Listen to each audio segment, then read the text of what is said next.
Sir வணக்கம் sir. வணக்கம் sir, நம்ம சேனல்ல தொடர்ந்து சுகர் செக்டார் பத்தி நம்ம பேசிக்கிட்டே இருக்கோம். அந்த செக்டார்ல எவ்வளோ வாய்ப்பு இருக்கு, இன்வெஸ்டர் எப்படி அதெல்லாம் யூஸ் பண்ணிக்கலான்ட்டு.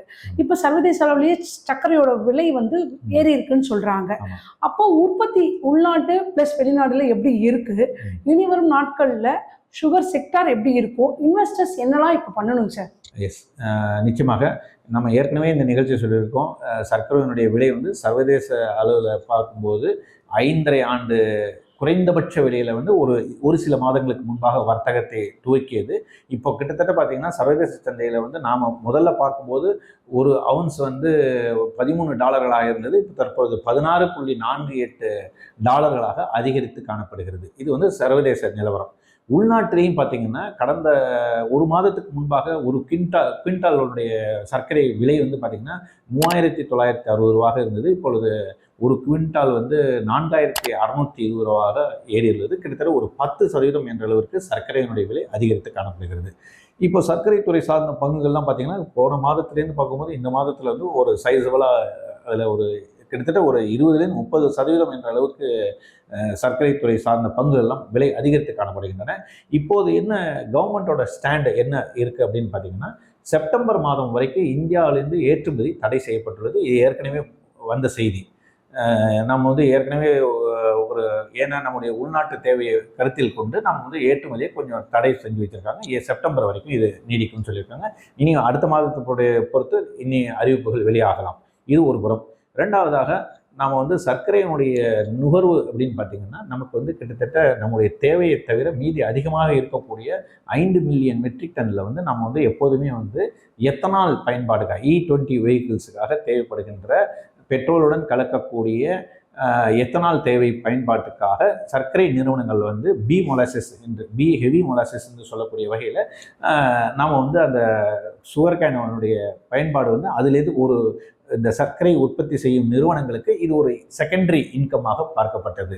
இப்போ இந்த செகண்டரி இன்கம் வந்து இப்போ என்ன சொல்லியிருக்காங்கன்னா, கிட்டத்தட்ட இன்னும் அறிவிப்பு வெளியாகவில்லை. ஏன்னா இப்போ எல்னினோ எஃபெக்ட் காரணமாக கர்நாடகா, மகாராஷ்டிரா ஆகிய 2 மாநிலங்கள் வந்து போதிய அளவுக்கு மழை பொழிவு இல்லாததன் காரணமாக சர்க்கரை உற்பத்தி எந்த அளவுக்கு குறைவாக இருக்கக்கூடும் என்பதில் ஒரு நிச்சயமற்ற தன்மை காணப்படுகிறது. இன்னும் அந்த அளவீடுகள்லாம் இன்னும் வரவில்லை.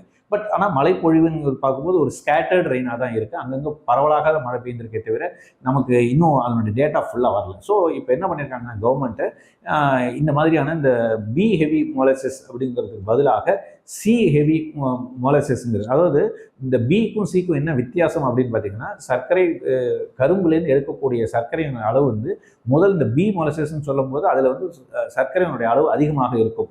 அதை பிழிந்து எடுத்த பிறகு 2வது 3வது கட்ட நிலையில் இருக்கக்கூடிய, அதான் சின்னு சொல்கிறோம் இல்லையா, அதுலேருந்து எடுக்கக்கூடிய எத்தனாலை மட்டும்தான் பயன்படுத்த அறிவுறுத்தப்படும் என்று சர்க்கரை கிட்டத்தட்ட ஆலைகள்லாம் எதிர்பார்த்து காத்திருக்கின்றன. இன்னும் அதுக்கான டைரக்ஷன்ஸ் இன்னும் கொடுக்கல.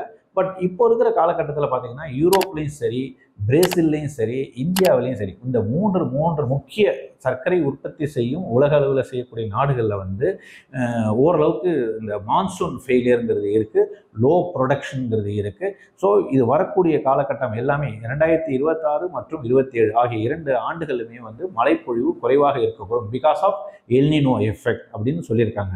ஸோ நம்ம வந்து இந்த துறை சார்ந்த பங்குகள் இதற்கு மேல் வாங்குவதற்கு பதிலாக ஏற்கனவே வாங்கி வைத்திருந்தால் அது இன்னும் கொஞ்சம் காத்திருந்து நம்முடைய ஒரு 2 மாதங்கள் வரைக்கும் நிச்சயமாக நம்ம காத்திருப்பதற்கான வாய்ப்புகள் இருக்கின்றன. ஆக்சுவலி இப்போ நம்ம சர்க்கரை துறை சார்ந்த பங்குகளை வாங்கலாமா வேண்டாமா அப்படின்னு பார்த்தீங்கன்னா, ஏற்கனவே நம்ம வந்து ஒரு 2-3 மாதங்களுக்கு முன்பாகவே இந்த துறை பற்றி ஒரு அலசி வீடியோ போட்டிருந்தோம். அந்த நேரத்தில் வந்து சர்க்கரை பங்குகளுடைய விலைகள்லாம் வந்து குறைவாக இருந்தன. இப்போது கிட்டத்தட்ட ஒரு 40% என்ற அளவுக்கு விலை அதிகரித்து காணப்படுகிறது. ஆக புதிய முதலீடுகள் தவிர்க்கவும், அதே சமயத்தில் ஏற்கனவே இந்த பங்குகளை வாங்கி வைத்திருந்தால் அவற்றை வந்து நம்ம ஹோல்டு செய்கிறது வந்து நிச்சயமாக பயன் தரும் தான் நான் நினைக்கின்றேன். இன்னொன்று முக்கியமாக நம்ம வந்து இந்த டோட்டல் சுகர் கேன் அவுட்புட்டில் வந்து கிட்டத்தட்ட 10% என்ற அளவுக்கு வந்து எத்தனால் ப்ரொடக்ஷனுக்காக டைவெர்ட் பண்ணுறாங்க.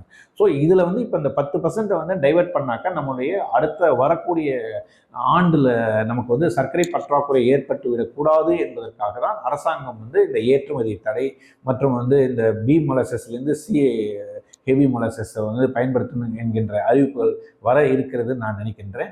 இதெல்லாம் வந்து உள்நாட்டினுடைய நுகர்வு சார்ந்த ஒரு அடிப்படையான நுகர்வாக இருப்பதன் காரணமாக அரசாங்கம் வந்து ஒரு நிச்சயமாக மக்கள் நலன் கருதி அதை வந்து ஒரு நடவடிக்கைகள் வந்து, ஏன்னா அத்தியாவசிய தேவையான ஒரு சர்க்கரை என்பது அத்தியாவசிய தேவையான ஒரு நுகர்பொருள். ஸோ இதை வந்து நம்ம திறம்பட கையாள வேண்டும் என்பதன் காரணமாக தான் வந்து அது மாதிரி செஞ்சுருக்காங்க.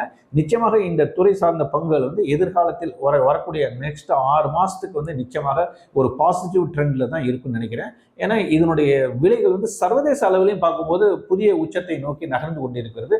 இதுக்கு ஒரு ஒரு முக்கியமான காரணமாக நான் பார்க்கின்றேன். ஸோ நெக்ஸ்ட் வீடியோவில் நம்ம வந்து இந்த துறை சார்ந்த செய்திகளை அடுத்தடுத்து நம்ம வரக்கூடிய காலகட்டத்தில் பார்க்கலாம்.